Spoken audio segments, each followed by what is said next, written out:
Scott Hansen here from NFL Red Zone. I hope you're checking out 1 hour of 5 Yard Rush, one of the best podcasts on NFL football in the UK.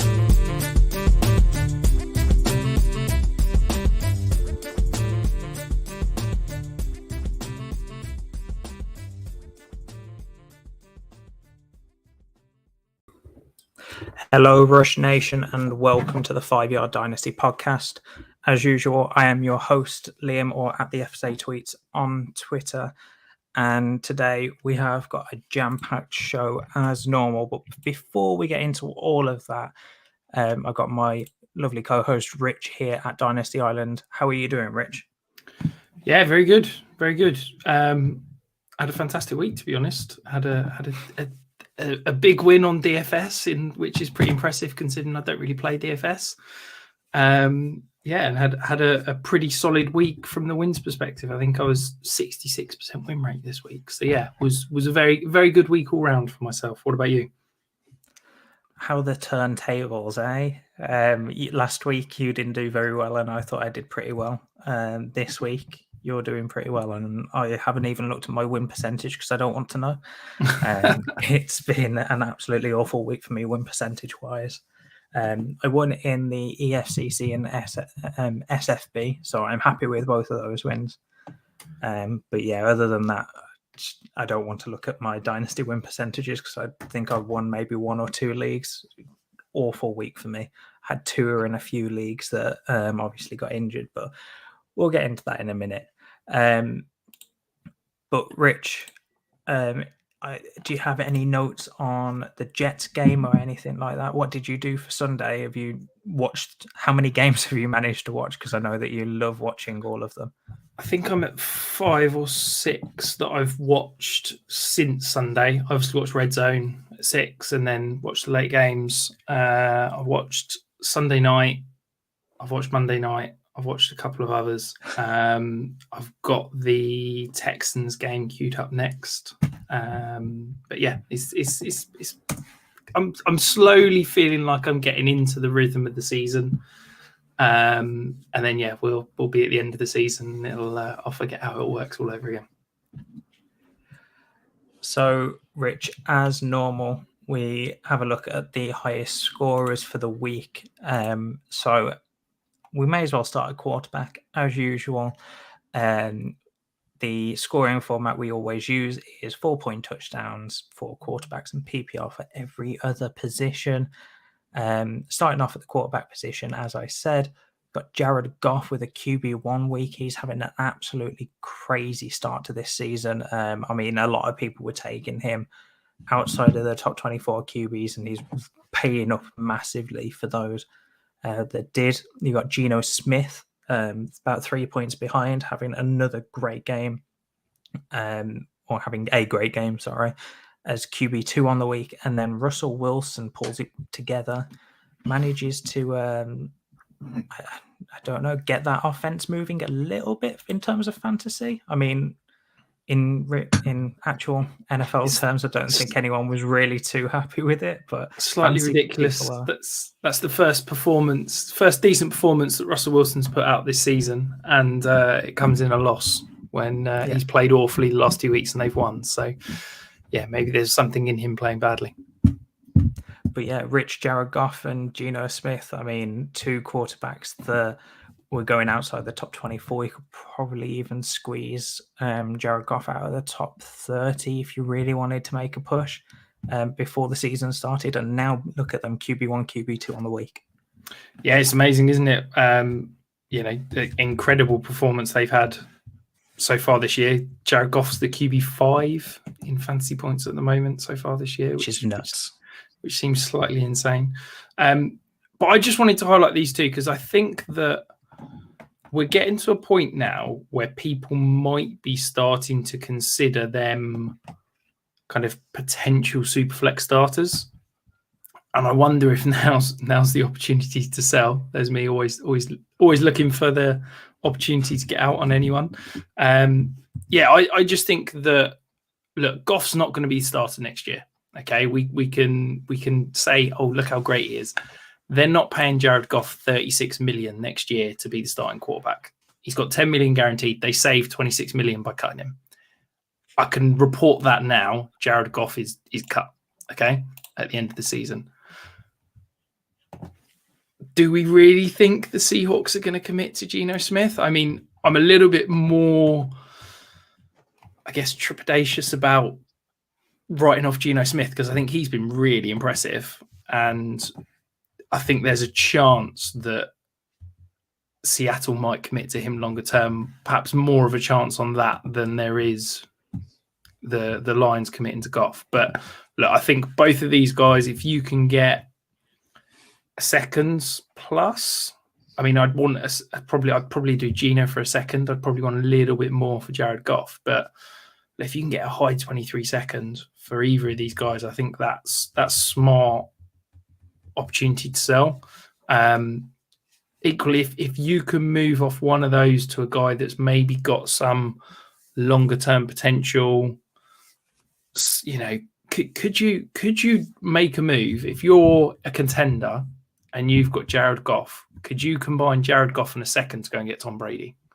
Because I feel a lot more confident about Tom Brady rest of the season than I do Jared Goff, and the price to make that jump feels insignificant in a Superflex league, and they've probably got a similar longevity.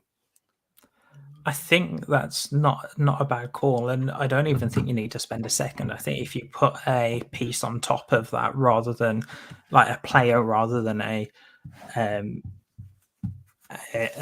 pick, then you're probably still getting that deal done. Say if a team has Brady and Keenan Allen, for example, and he's out for another game, can you throw in a Josh Palmer and still get that deal done? I think so. So I think it's not necessarily about giving up that second. I think if you can figure out a way to help another team in its needs, then I definitely think you can do it. The only issue will be a lot of teams, I mean 90% of teams I'd say, that have Tom Brady are probably trying to compete this year, and I don't think they'd probably try and give up that for Goff. But also, it's worth pointing out as well, we're now approaching bye week territory where, you know, there's probably quite a few teams that are trying to roll through a Superflex league with only two quarterbacks. That's when Jared Goff and Geno Smith suddenly become more appealing because, yes, you know, we've already got a couple of injuries. It could be that teams are struggling to field a quarterback and every win is critical. Definitely. So moving on to the running backs, Rich. We've got Austin Eckler has had a bounce back game. RB1 34.9 points against the Texans. So it looks like the Texans are just a whatever starting running back is opposing them right now because they are awful in the run game by the looks of it. You've got Josh Jacobs only 0.4 points behind Eckler at RB2, and then that is Miles Sanders RB3 with 29.6 points. Rich, Jacobs and Sanders from, I believe it was the 2019 draft. They had decent rookie years, and then that was about it for both of them. They've always been in that running back dead zone, essentially. But do you see that changing now, especially with Jacobs getting the usage that we kind of wanted him to have all the way through his career, and Gruden refused to do it?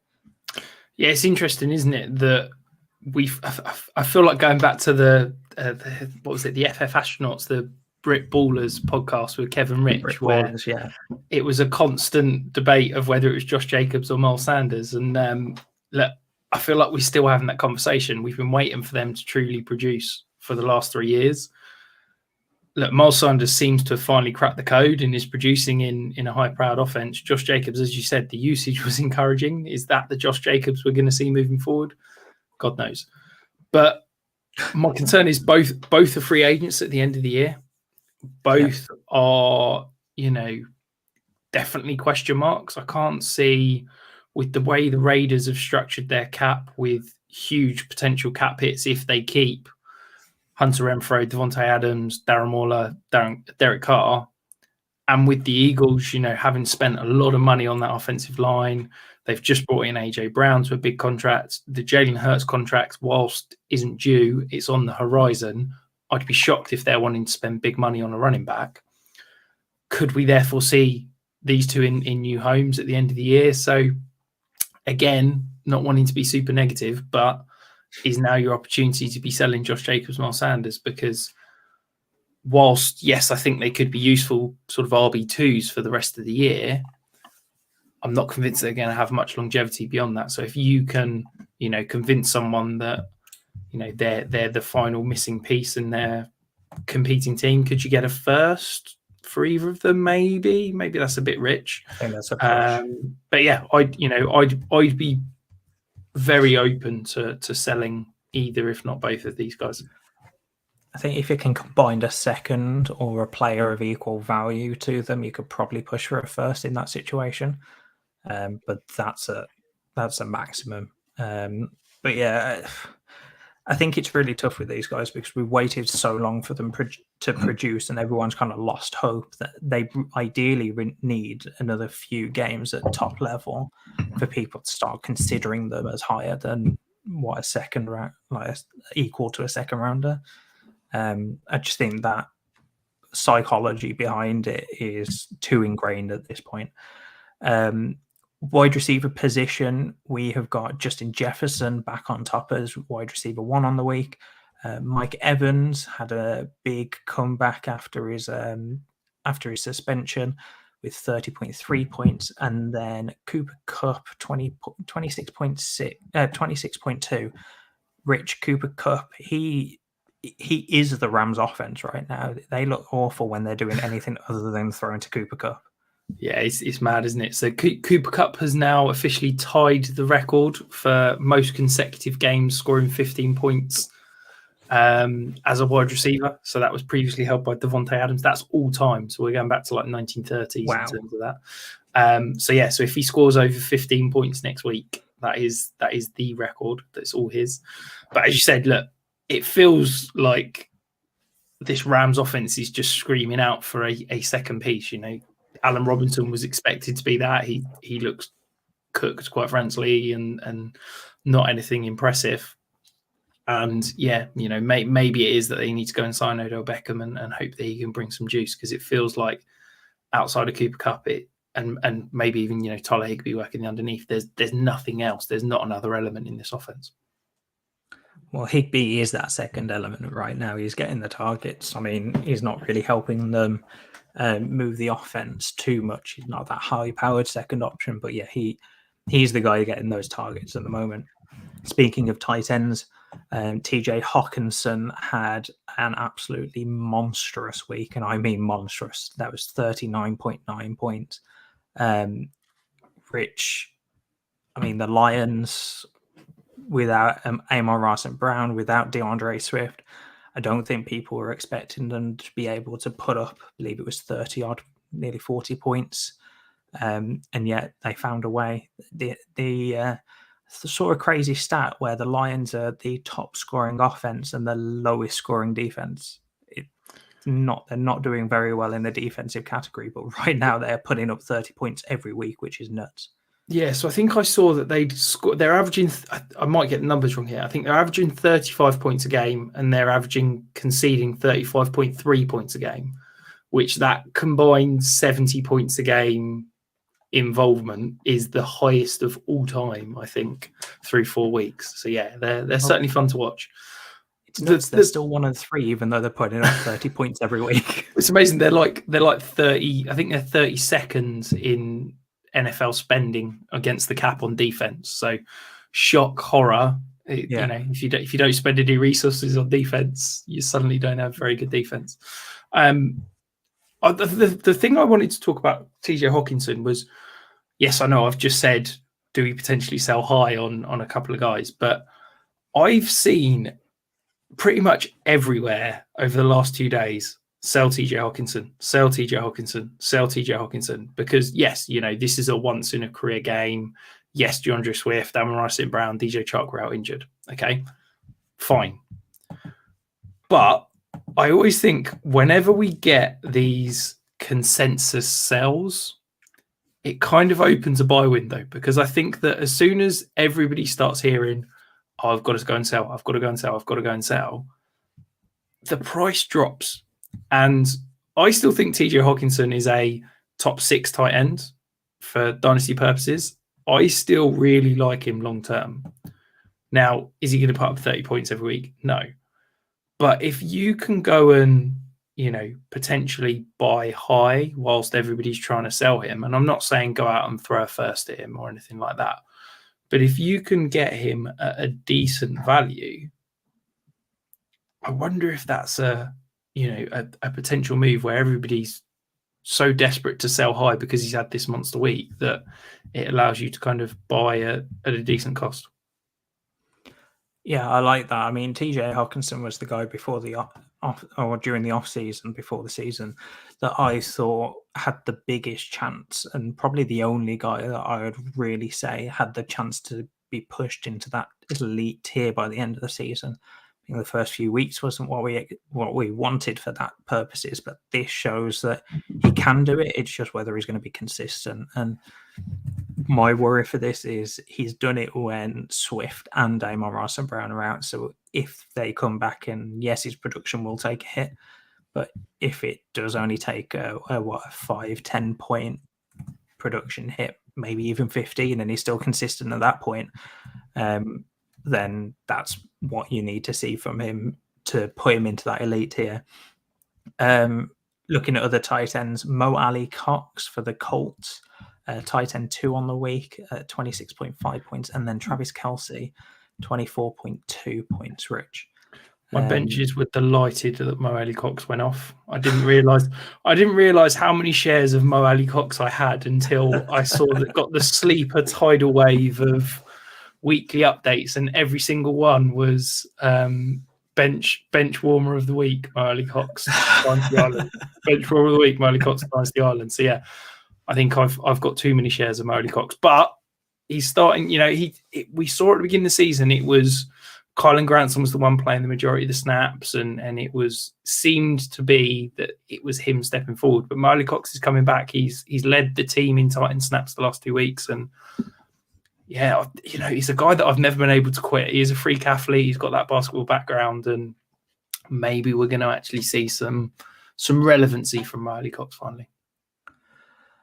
So, Rich, let's move over to the significant news. Let's whiz through this because we spent way too much time on the highest scorers. We've had some big injury news and a lot of running backs. So, Cordero Patterson on IR with a knee injury. After that happened, or he came out of the game halfway through, after he came out, you had Tyler Algier and Caleb Huntley split in the backfield there, 10 carries each, both averaging over 5 yards a carry. I mean, it was against the Browns defense that didn't have Myles Garrett there. But what do you make of this situation right now, Rich? Yeah, it's brutal, isn't it? I think, look, I've been banging the drum for 2 years on Cordero Patterson, and yeah, this hurts quite a lot. But I'd be intrigued to use this as a potential sniff around, see if you can buy him super low. Because I think when he comes back, I don't expect Algier, I don't expect Huntley, I don't expect Damian Williams when he comes in a week to completely take over this offense. I think Cordero Patterson is a unique offensive weapon, and I think he's always going to have a home and a place in this offense. So yeah, I'd potentially be sniffing around the Patterson to see if they're ready to get shot. I mean, as you said, IR isn't the same as what it used to be. He's going to be out for the next 3 games, so he should be back, providing there's no setbacks in about 4 weeks' time. So just keep an eye out on that. He does have to get activated, but you'll hear all the news. Someone else that's going on IR, another running back, is Javonte Williams. Now, he had an ACL and an LCL tear, which is a huge injury. He could potentially miss training camp and even the start of the season next year. For one of the top dynasty running backs, Rich, it's not a great situation to be in. No, it's horrific, isn't it? It's not something you ever want to see. It's not something that's ever good. But I'm now significantly concerned. We've just seen it's a similar injury to what J.K. Dobbins had. J.K. Dobbins injured his in the preseason. J.K. Dobbins was then, missed the entirety of last season, was held out of training camp and preseason, and we saw him, we're week 4 and he's finally back to, a decent production level. If you're saying to me Javonte Williams is going to miss the rest of this season, all of camp, and potentially, if you take those same timescales, 6-7 weeks of next year, that's a real concern for a guy that will then be in his 3rd year of career. So you're going to get maybe 1.5 years of him left on his rookie contract. So yeah, I'm very concerned if I'm a Javonte Williams owner.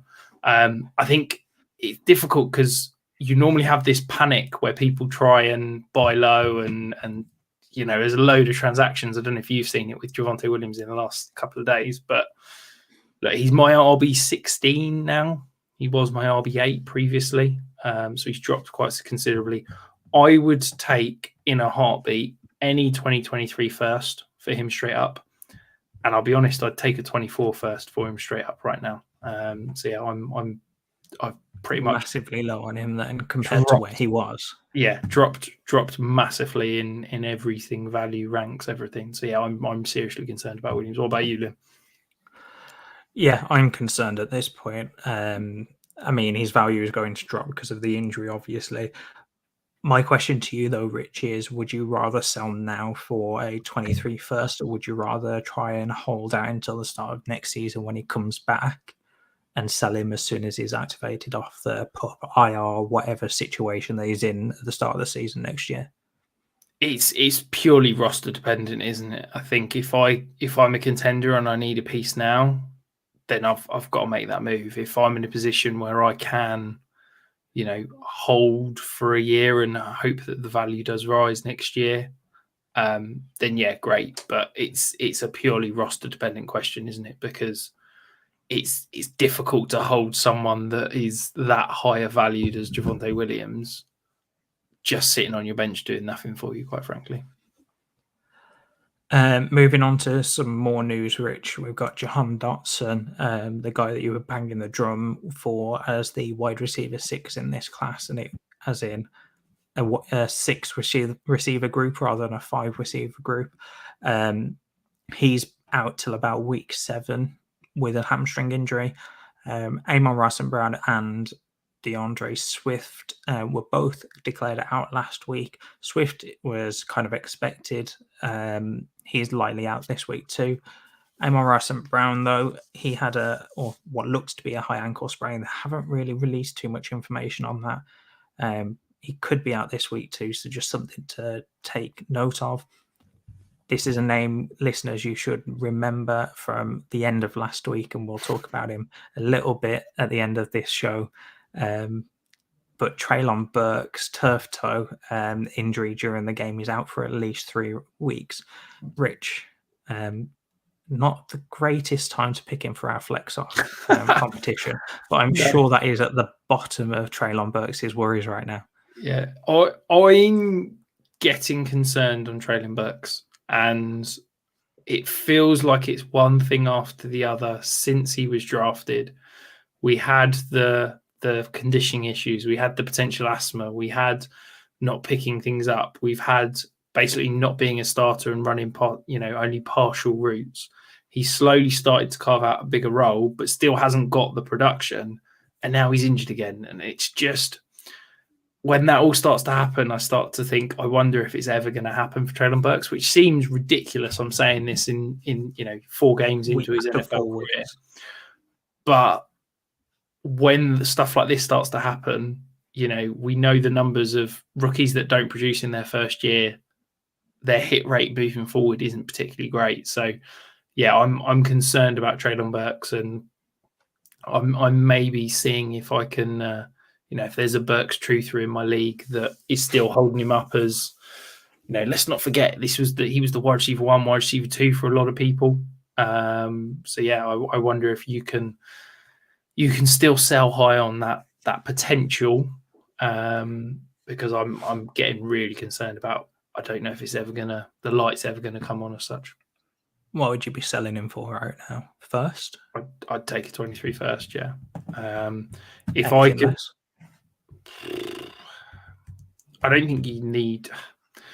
I'd probably take 2 seconds, but that feels like I'm selling low. If I could get Jameson Williams straight up, I'd do that. If I could get Jahan Dotson straight up, I'd do that.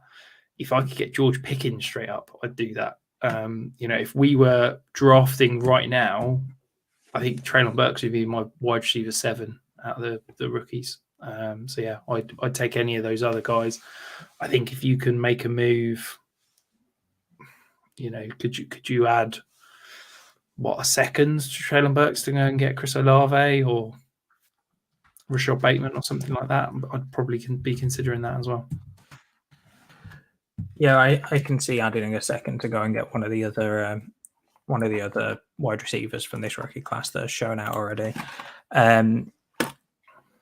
Another running back that's had an injury, this time to his ankle, was Jonathan Taylor. He left the game, I believe. Rich, correct me if I'm wrong on that. Yeah.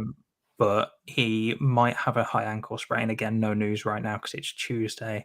We probably do this show on the wrong day for significant news.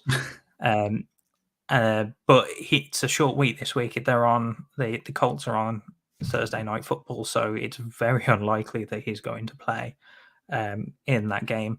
Brian Hoyer left the game very early on. I think it was the second series, maybe even the first series, thinking about it, with a head injury. So Bailey Zappi, the 4th round rookie quarterback, came in as the essentially 3rd string quarterback for the Patriots. Rich, did you ever see Bailey Zappi being the first rookie QB to make his debut this year? Was that right? Wow. Yeah. No, Pickett is the second guy.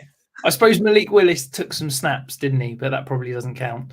But yeah, I personally wouldn't count that. But yes, okay. I suppose you're right. Yeah, that's pretty crazy. Yeah.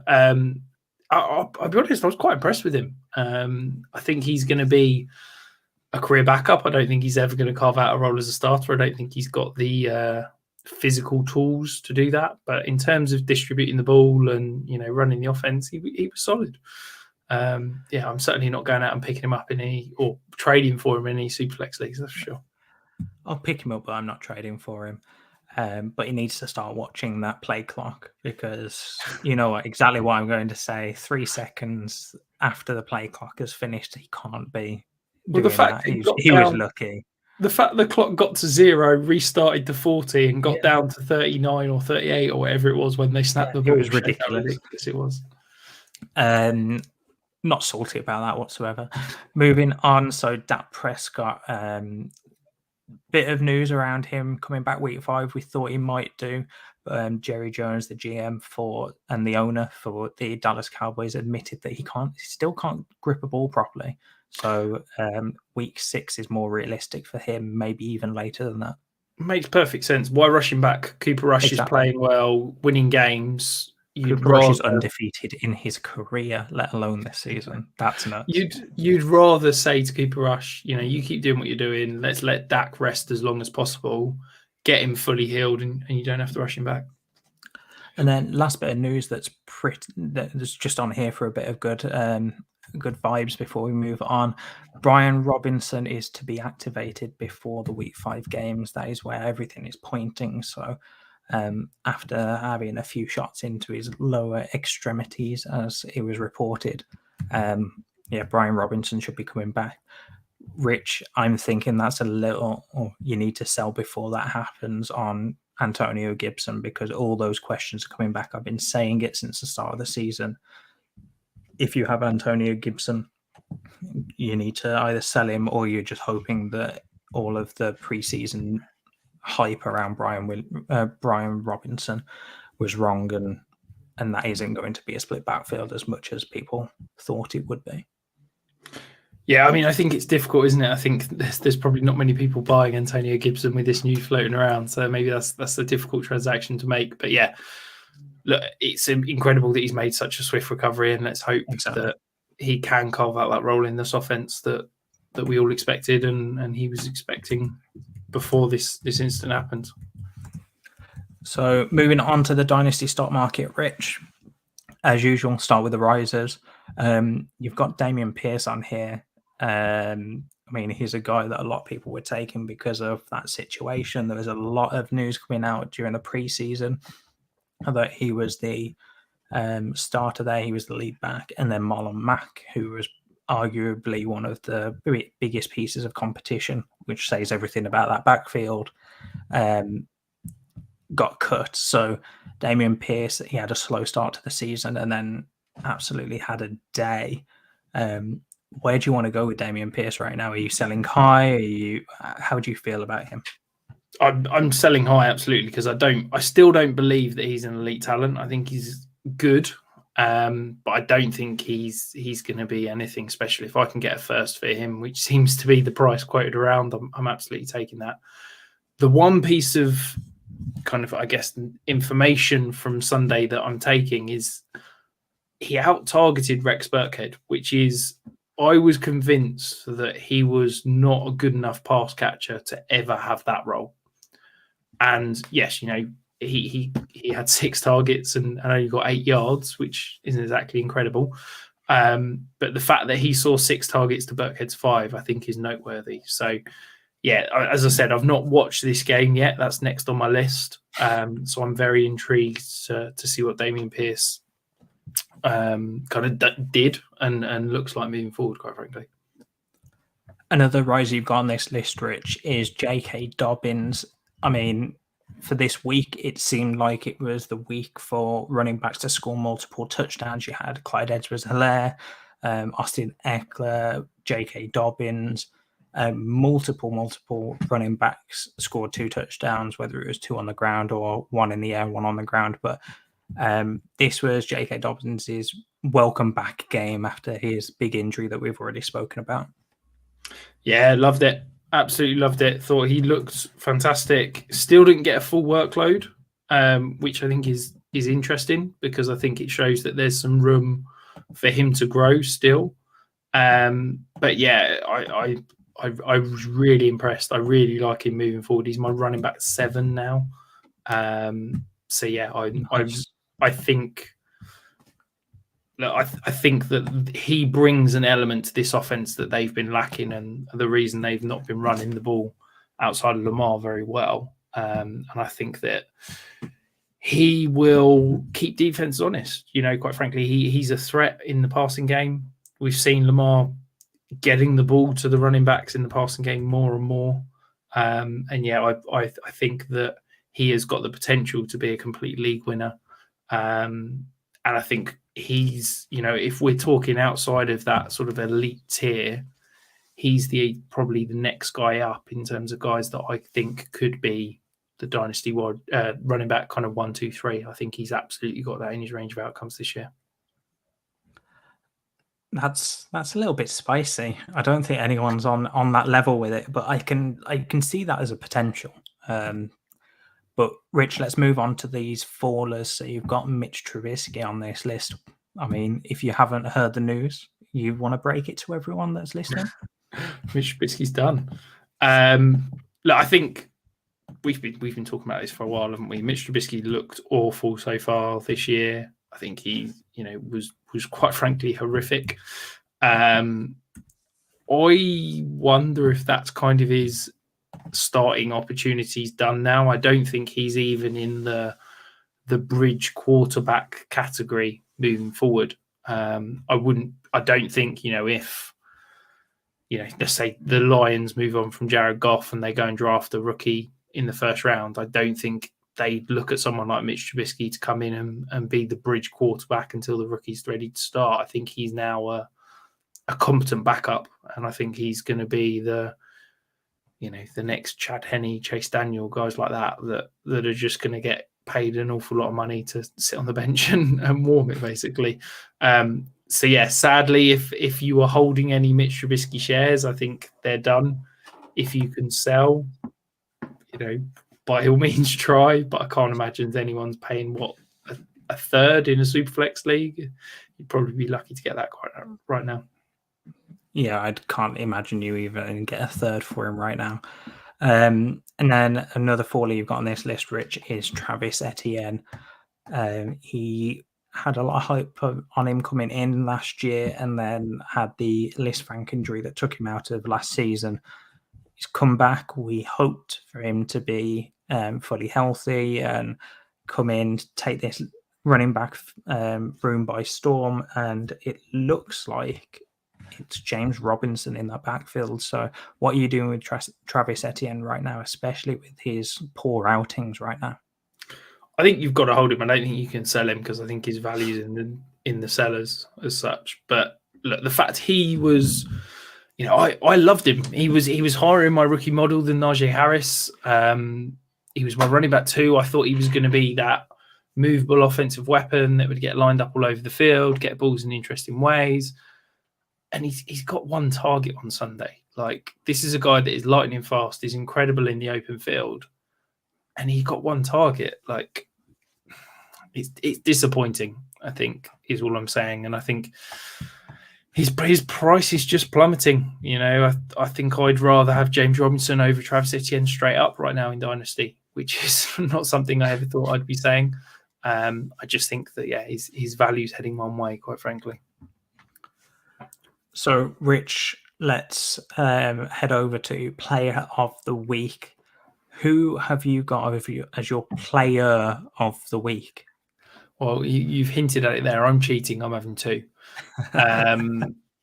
Purely because one leads to the other. So my Player of the Week is going to be George Pickens. I did a little thread on him on Twitter and basically saying he's primed for a breakout as soon as there's a change of quarterback. And I think the change of quarterback's coming soon, and we've now seen the change of quarterback. And you saw what happened as soon as Kenny Pickett came in. He was willing to throw the ball downfield, and yes, it wasn't a very exciting offensive scheme. It was still run the ball, check downs, and go balls. There wasn't any more kind of nuanced routes or combination routes than that. It was pretty unimpressive.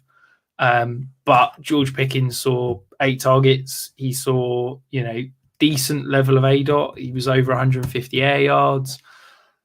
I think George Pickens is for real. I'll hold my hands up. I was very wrong on that as a rookie. In terms of the rookie draft, I didn't think he was going to crack into the top 7 or 8. And, he's my wide receiver 5 right now in terms of the rookies. And I think that Kenny Pickett coming in and being the quarterback, and he's been announced the starter moving forward, I think he's going to unlock George Pickens. I think the other thing that people are perhaps sleeping on is that whilst the Jets defense isn't quite elite, the 2 corners are special. And Sauce Gardner has been really impressive through 4 weeks. I think he had 7 or 8 targets and allowed 2 catches for like 9 yards or something on Sunday. So I think that George Pickens is going to get the opportunity to break out. And I think for me, if he is still available, if you can still go and get him, hopefully you listened a couple of weeks ago, as I said, when I was bigging him up. But I think he's going to skyrocket in terms of his production, his value over the coming weeks. Yeah, he was my wide receiver 8, as in Pickens, and that was down 1 place. I did have him 7th in the rankings pre-draft, and he dropped for Christian Watson, who I'm still pretty high on. I think that he's going to get his looks, but this is about Pickens. And yeah, we saw that incredible catch that he made, not the week just gone, the week before, week 3. I'm already losing the timings of the weeks, Rich. But yeah, we saw that amazing catch, and it's not, obviously you're not going to get star points in fantasy football unless you've got some sort of crazy league that allows that sort of thing. But we saw Pickett come in, and although I think a lot of us in the Dynasty community were down on Pickett in this rookie class, I think that once that first round draft capital and the only first round quarterback to go in this draft, once that happened, that has kind of shown us that the Steelers are very, very high on Pickett. And as you've said, I think Pickett is a massive boost for Pickens. It doesn't help that these 2 names are very close together, so you got to make sure you pick the right one. Oh dear. Right, with that, I'm going to move on so Rich can't make any more jokes. My player of the week is DK Metcalf. He had 12 targets for 7 receptions and 149 yards, Rich. He's now had double digits targets in back-to-back games.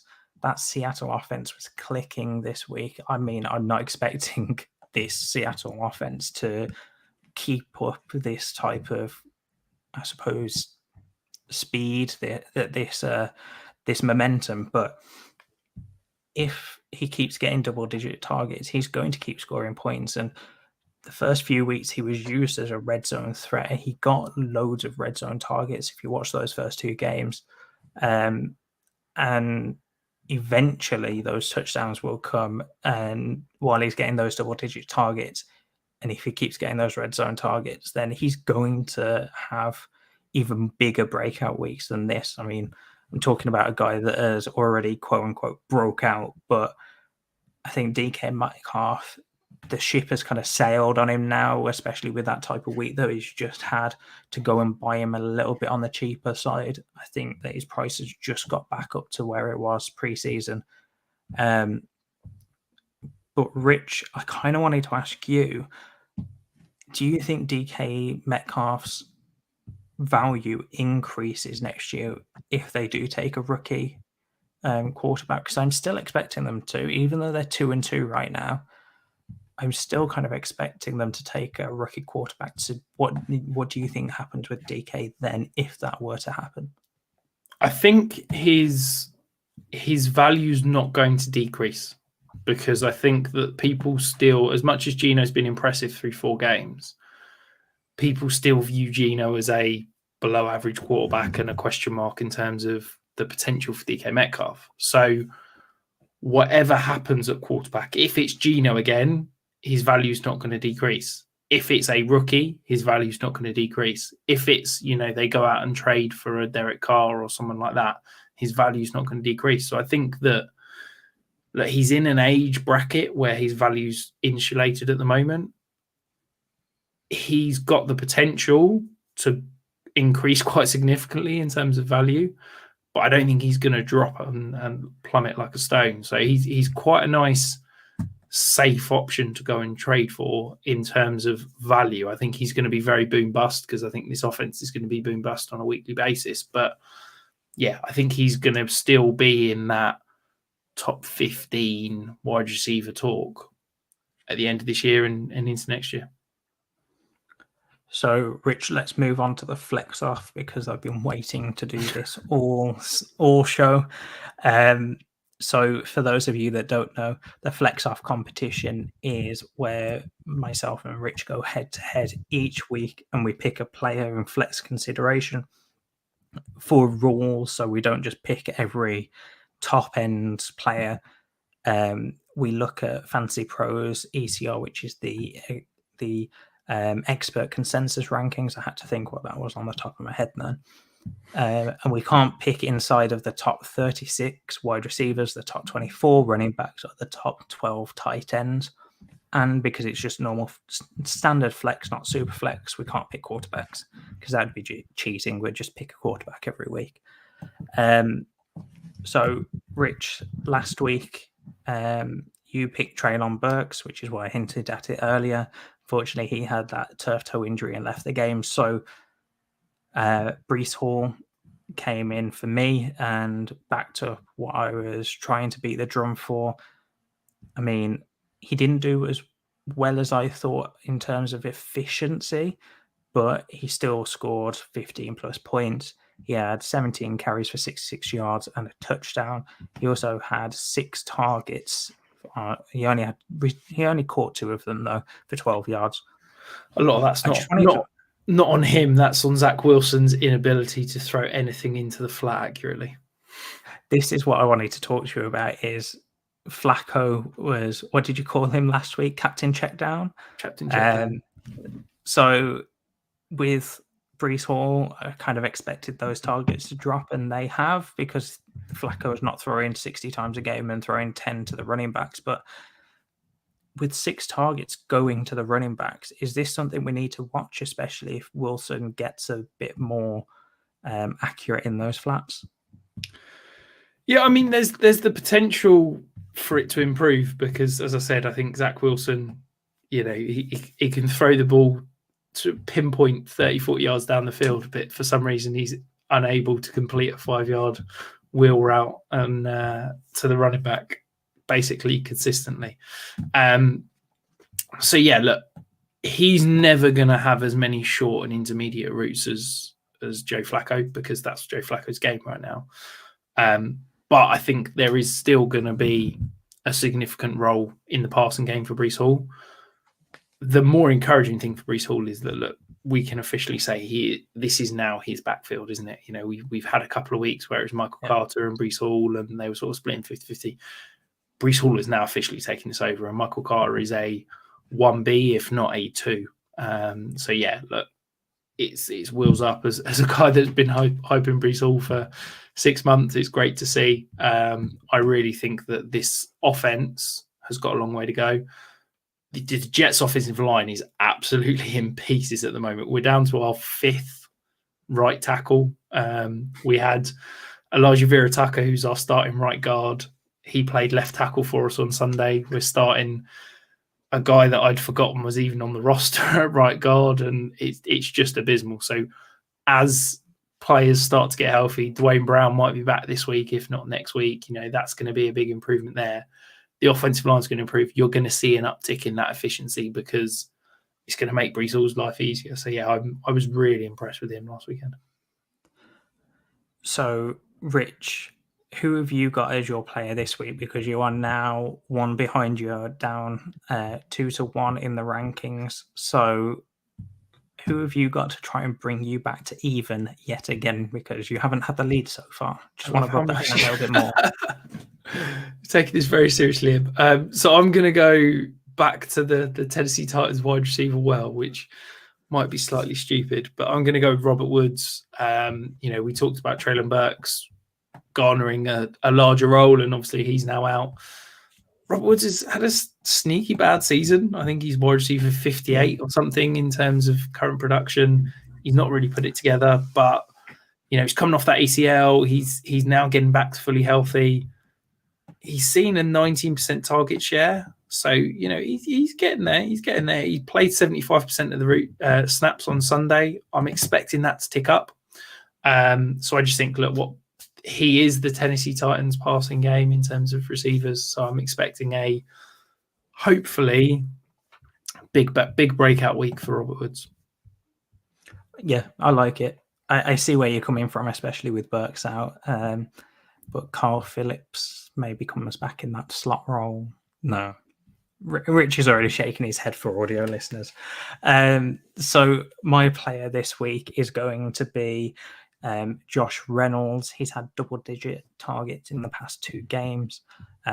He's currently wide receiver 47 in the ECR weekly ranking. So if Amon-Ra St. Brown is out again, DeAndre Swift is already out. We know that. Or it's yet to be officially confirmed, but it's basically confirmed at this point. I think if Amon-Ra St. Brown is out as well, then that's a massive boost to Reynolds, who had a big week this week. And I like his nickname, Rich, the Serpent of Effing Death. So that's a really weird. That's like nickname. It is a weird name. Long. Sorry, it is a weird nickname. But my rules for nicknames: they have to shorten and they have to end in a Y. Otherwise, you're not allowed nicknames. They have to end in a Y. Yeah, come on, you're Lee rather than Liam because everything has to end in an E or a Y. So yeah, that's my originality when it comes to nicknames. You can't have a nickname that's 4 words long. That's ridiculous. Guys, for you listeners, Rich has only ever tried to call me Lee once, and I quickly shut him down on that. So that is the second time he's tried. But yeah, let's move on before he gets any more ideas of nicknames. Listener questions, Rich. We've had a few this week again.